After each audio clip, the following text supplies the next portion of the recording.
Hari ini. Terima kasih. Baiklah, sebagaimana yang sudah disampaikan tadi bahwa sebelumnya saya perkenalkan diri dulu, mungkin supaya sudah tahu. Saya adalah Diona Amina. Saya mengajar di TK Negeri Pembinaan Berigi. Kita langsung saja gitu ya, karena tadi sudah dibuka.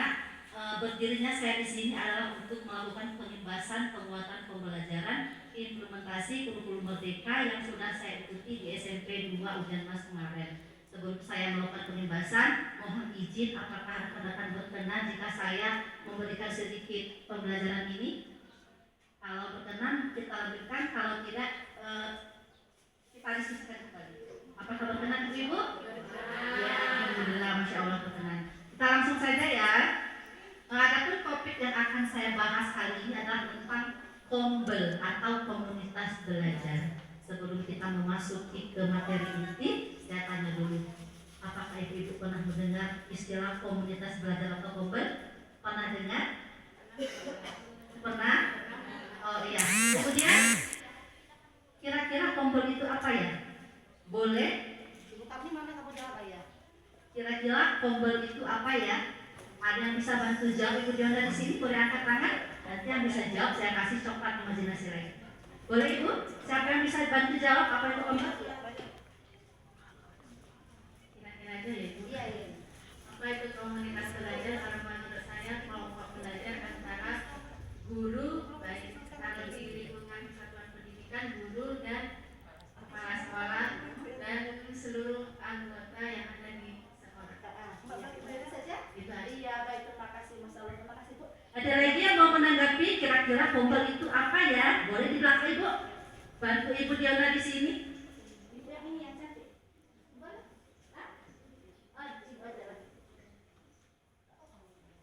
Apa itu komunitas belajar? Komunitas belajar itu adalah kelompok orang-orang yang belajar secara bersama-sama, baik itu guru, kepala sekolah, dan juga orang-orang yang berdiskusi untuk bagaimana untuk tujuan pembelajaran ke depan. Baik, cukup 2 saja. Kira-kira dari rangkuman Ibu yang cantik berkacamata sama Ibu yang di belakang, kita lihat apakah benar. Sebelumnya saya tanya dulu, apakah di sekolahnya sudah mengadakan kombel atau membuat kombel di Merigi, PAUD Merigi? Adakah sekolah yang sudah punya kombel, Bu Eva? Belum? Oh iya. Semoga nanti dengan kita sedikit belajar ini kita bisa sama-sama membuat kombel. Apa itu kombel? Kombel itu adalah sekelompok guru, tenaga pendidik dan tenaga pendidikan yang memiliki semangat yang tinggi dan kepedulian yang sama terhadap transformasi pembelajaran dalam implementasi kurikulum merdeka atau IKM. Nah, komunitas ini menerapkan kurikulum merdeka dengan baik di satuan pendidikannya masing-masing. Jadi tujuannya ini memang tujuan dari kombel ini adalah komunitas belajar ini adalah sekelompok guru. Jadi kita semua ya, satuan pendidikan, kita membahas tentang hal-hal yang berkaitan dengan implementasi kurikulum merdeka. Kemudian kita lanjut ini tadi ya, apa itu komunitas belajar. Nah, kemudian di sini ada tujuan. Berdirinya komunitas belajar tentulah kita memiliki tujuan. Di sini bisa dilihat, boleh minta bantu Ibu membaca dari nomor 1 sampai nomor 3 Ibu, tujuan dari komunitas belajar. Boleh dibaca? Apakah kelihatan? Ini. Tujuan komunitas belajar ada 5 tujuan utama membangun kombel, mengedukasi anggota komunitas dengan mengumpulkan dan berbagi informasi terkait masalah dan praktik baik. 2. Mendukung dengan merencanakan interaksi serta kolaborasi antar anggota komunitas. 3. Membina anggota komunitas untuk belajar dan berbagi secara berkelanjutan. 4. Mendorong anggota komunitas untuk saling berbagi dan berdiskusi membahas berbagai permasalahan. 5. Mengintegrasikan pembelajaran yang didapat melalui komunitas dalam pekerjaan sehingga berdampak baik bagi murid. Baiklah, berangkat dari tujuan komunitas belajar ini kita tahu ternyata dalam komunitas belajar itu intinya adalah kita saling memberi edukasi antara satu guru dengan satu yang lainnya. Kemudian mengumpulkan berbagai informasi terkait dengan praktek baik anak yang akan diterapkan di sekolah kita. Lalu mendukung dengan merencanakan interaksi. Jadi dalam Kombel itu kita harus saling berinteraksi, bekerja sama dan berkolaborasi. Kombel tidak bisa dijalankan hanya oleh kepala sekolah saja atau guru saja. Tidak bisa sendiri atau dua orang, namun semua warga sekolah harus terlibat dalam komunitas belajar. Jadi apapun itu permasalahan, terutama permasalahan pendidikan, masalah pembelajaran itu bisa kita bahas di dalam komunitas belajar. Jadi kita nggak bersadar lagi kira-kira ada masalah ini, sama yuk cara penyelesaiannya. Itulah guna kita nanti membentuk Kombel. Ya ibu-ibu ya, sampai sini paham atau mau ulangi lagi? Apakah paham ibu-ibu? Lanjut. Kemudian kira-kira Kombel itu ada berapa jenis ya? Udah tahu ya? Ada 3 jenis. Yang pertama Kombel dalam sekolah, yang kedua Kombel antar sekolah, yang ketiga Kombel dalam PMM. Dari ketiga jenis Kombel ini, kira-kira jenis Kombel mana yang ibu sudah ikuti? Apakah yang di dalam sekolah? Apakah yang antar sekolah atau di PMM? Coba, boleh? Boleh silahkan ceritakan tentang Kombel yang sudah diikuti. Ada 3 tuh. Kalau menurut saya ya Bu, komunitas belajar antar sekolah. Kami belajar di sini Bu. Kalau komunitas belajar dalam sekolah, karena kami gurunya cuma 2, kayaknya kurang seru ya. Kurang enak ya Bu. Kalau komunitas belajar daring di PMM belum ada. Paling ya sekedar berdua aja. Oh iya, baik sekali. Nah sebenarnya langkah awal kita mendirikan Kombel itu harus disatukan pendidikan kita dulu. Nanti kita keluar ke sekolah kita dulu, udah. Terus syarat membuat Kombel ini tidak bisa melulu hanya sekedar belajar, datang, udah pulang. Mereka memiliki tujuan, memiliki arahan, memiliki sistematis yang tepat. Nanti akan kita ajarkan satu persatu, ya. Berarti ibu di sini belum ada yang Kombel di sekolahnya ya. Nah, Kombel antar sekolah sebenarnya sudah ada, namun belum terstruktur. Seperti ini kan, ini Kombel namanya, tapi belum terstruktur. Siapa ketuanya, siapa ininya, siapa pengurusnya, kan belum ada kan. Ini sekedar kalau bahasanya bukan Kombel, tapi kayak coaching gitu, tanya jawab. Next, lanjut. Nah, ini penjelasan dari yang pertama tadi. Yang pertama kan ada komunitas belajar dalam sekolah. Bisa dibaca ibu yang mudah, baca aja yang pertama. Yang pertama. Ya, yang atas.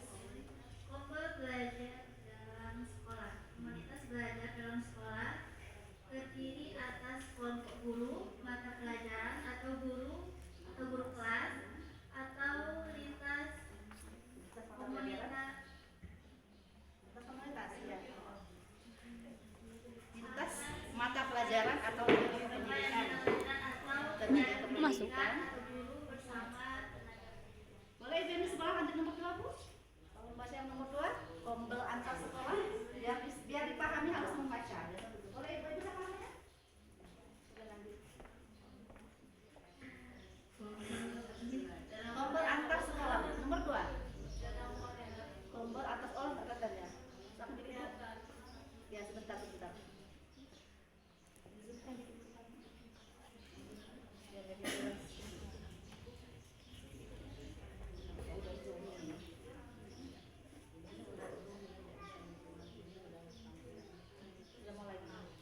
Oke, baiklah, kamu nggak kelihatan, biar saya coba baca.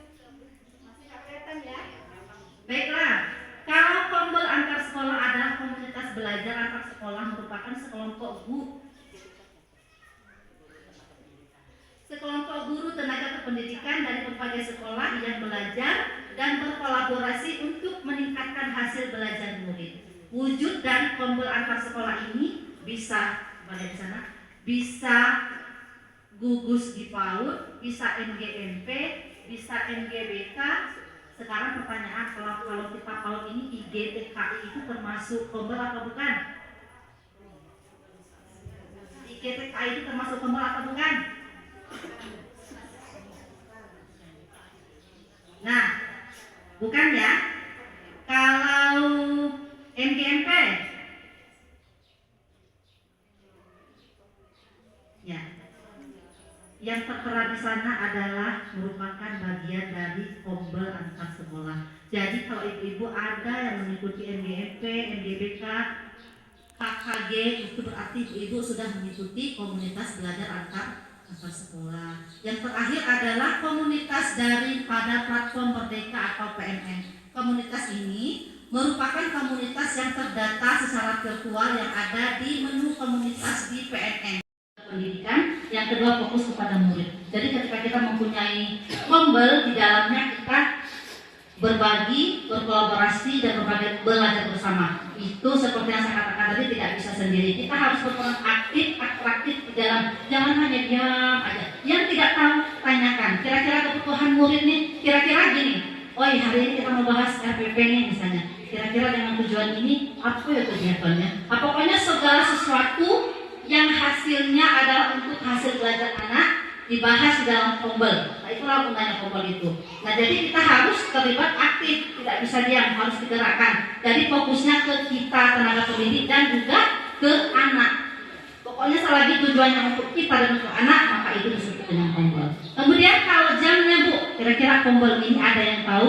Kombel itu dilaksanakan berapa jam seminggu dan pada saat kapan? Ada yang pernah dengar kira-kira kombel ini kapan dilaksanakannya? Ada yang tahu ibu-ibu? Oh iya, karena belum iya,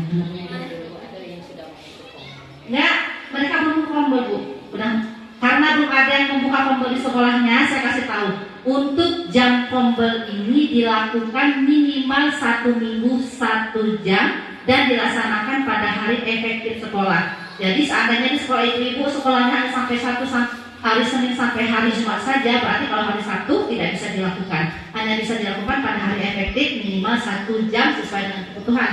Kalau butuhnya bahasan yang mau dibahas banyak, boleh melebihi 2 jam, 3 jam boleh, namun minimalnya adalah 1 jam dimasukkan ke hari efektif. Kemudian di dalam kombel ini menggunakan siklus inquiry. Siklus inquiry itu ini Bu.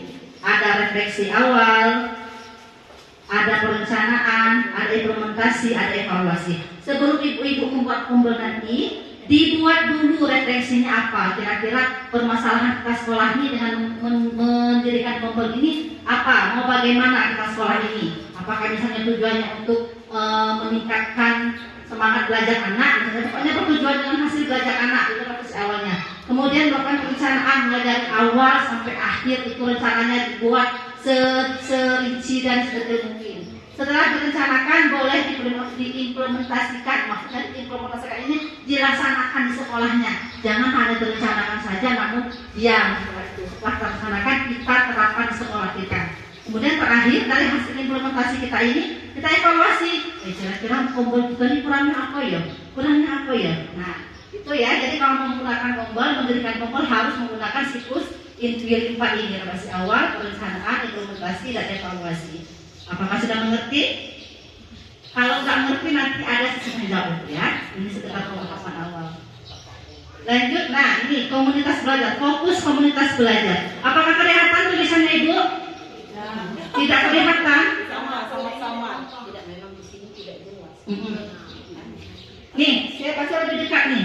Fokus kombel yang kita buat di sekolah kita nanti, yang pertama menganalisis kebutuhan belajar anggota. Jadi kita sebagai guru butuhnya apa? Nak buat ini, nak buat itu. Jadi kita buat analisis. Yang kedua, memfasilitasi rencana kegiatan belajar berdasarkan hasil analisis kebutuhan. Setelah kita tahu kita butuh ini, kita harus memfasilitasi kira-kira kebutuhan kita yang diperlukan apa? Oh, perlu ini, perlu laptop, atau perlu apa? Itu memfasilitasi dari apa? Analisis kebutuhan kita.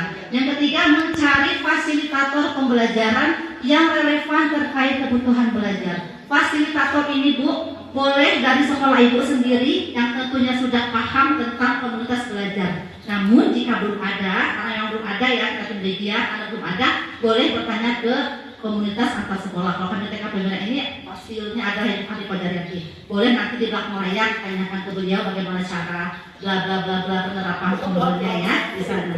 Kemudian nomor 4, menyelenggarakan kegiatan belajar di komunitas belajar. Seperti yang sudah saya katakan tadi ya, setelah kombel didirikan tentunya kita akan melakukan implementasi, yaitu menyelenggarakan kegiatan di dalamnya. Yang kelima, mendokumentasikan dan mempublikasikan hasil kegiatan. Ini dokumentasi ini bisa kita masukkan ke PMN. Ya, terbaca orang-orang bahwa kita sudah mendirikan komunitas belajar. Atau untuk dia waktunya juga. Nomor 6, mendampingi rekan sejawat dalam mempraktikkan hasil belajar di komunitas belajar. Dalam komunitas belajar bisa ada 5 orang.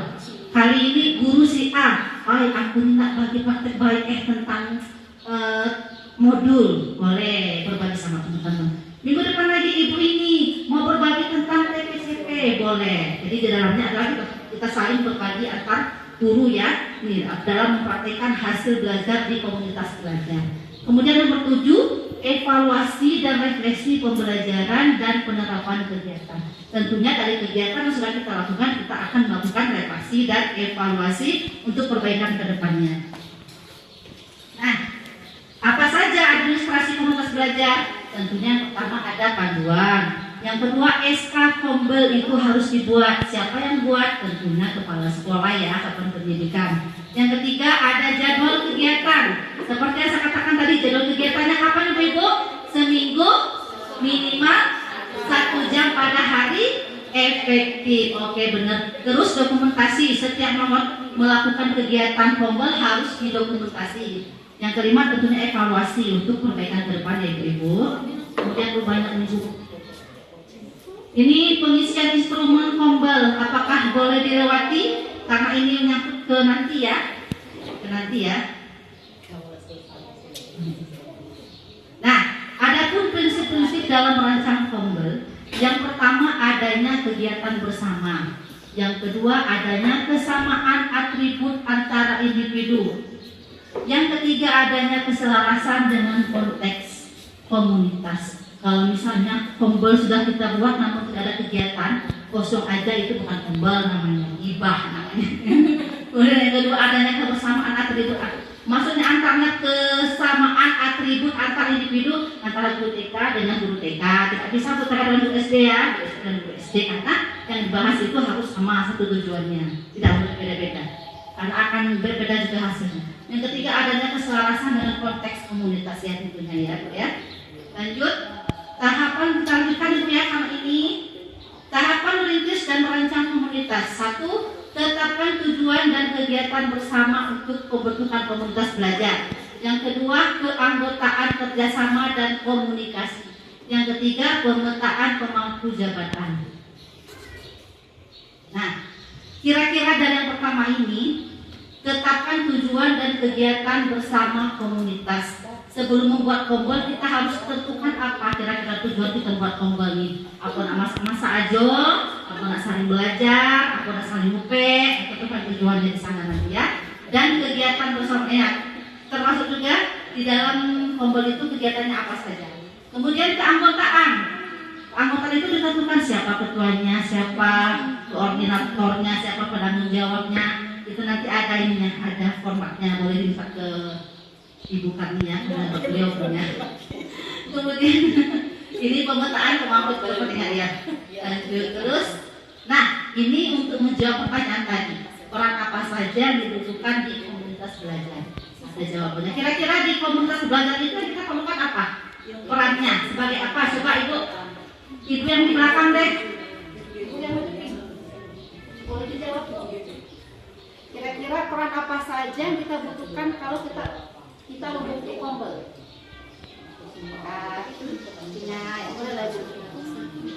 Peran apa saja yang dibutuhkan di komunitas belajar?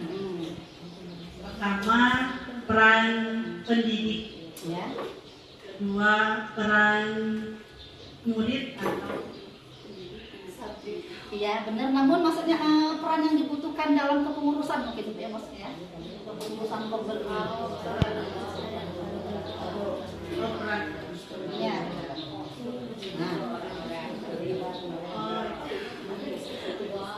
Gimana? Boleh? Peran kedua dalam komunitas belajar, keanggotaan, moderator narasumber, persiapan apa yang harus dibahas dalam pertemuan komunitas belajar, materi. Sudah? Mari kita lihat kira-kira dalam Kombel ini memerlukan peran apa saja. Ini yang pertama. Yang pertama adalah koordinator komunitas. Yang kedua, tim program atau konten. Yang ketiga, tim dokumentasi. Yang keempat adalah tim logistik. Dalam Kombel tentulah harus mempunyai 4 peran utama ini. Keterangannya di bawah itu ya.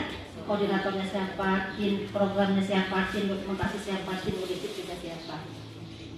Dan terima kasih. Hanya itu saja ternyata ya. Ada yang mau ditanyakan? Tapi saya nggak buka sesi tanya jawab, nanti untuk sesi tanya jawab dikuatkan oleh Ibu Yanti. Gimana Bu? Kembali ke tadi belum sampai di foto. Yang mana ini? Ya. Nanti bisa di grup. Ya, gimana? Hanya sedikit Ibu Diana, untuk masalah pembuatan grup komunitas belajar itu dibatasi nggak Bu? Di orangnya, misalnya berapa? Misalnya kalau kami mas sedikit itu efektif nggak kira-kira? Saya jawab sesuai dengan pengetahuan saya. Kombel itu dibuat sesuai dengan jumlah orang yang ada di sekolah. Adanya 2 ya 2, adanya 3 ya 3. Jadi kalau seandainya untuk menumbuhkan semangat nggak semangat itu 2, itulah gunanya kita bikin kombel antar sekolah biar semangat. 2 sekolah ini sama 2 sekolah jadi 4 orang, jadi bisa lebih semangat. Itu Bu. Itu gunanya kan ketika tadi kan kombel dalam sekolah, kombel antar sekolah, dan kombel di PMM. Ada maksudnya apakah paham materi sudah saya sampaikan atau bingung? Nggak tahu. Apakah sudah paham? Alhamdulillah kalau demikian. Untuk sesi tanya jawab nanti kita buka di akhir ya. Kita akan bahas 1 materi lagi. Ayo kita SBQ. Boleh, nggak usah tegak deh, duduk aja. Kalau udah ngomong buka mulut tertawa 3 kali. Apa suaranya ya? Jangan untuk anak-anak aja tapi kita nggak ada suaranya. Oke siap? Ya 1, 2, 3. Tertawa 3 kali. Ha. Siap ya? Ya. Buka mulut tertawa 3 kali.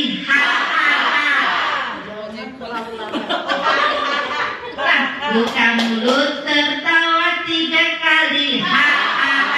Buka mulut tertawa 2 kali. Buka mulut tertawa 1 kali. Buka mulut tertawa tanpa suara. Buka mulutnya. Ulang lagi. Buka mulut tertawa 3 kali. Buka mulut tertawa 2 kali. Buka mulut tertawa 1 kali. Buka mulut tertawa tanpa suara. Ada yang ngomong? Oke, demikianlah. Terima kasih sebelumnya kepada teman-teman yang telah sudi mendengarkan materi yang sudah saya dapatkan kemarin. Cukup ya. Nanti untuk bahan tanya jawab kita akan buka di sesi lain. Demikianlah pembahasan, penguatan, pembelajaran implementasi kurikulum merdeka dari saya. Kalau ada salah kata saya mohon maaf, kepada Tuhan mohon ampun. Akhir kata, wassalamualaikum warahmatullahi wabarakatuh.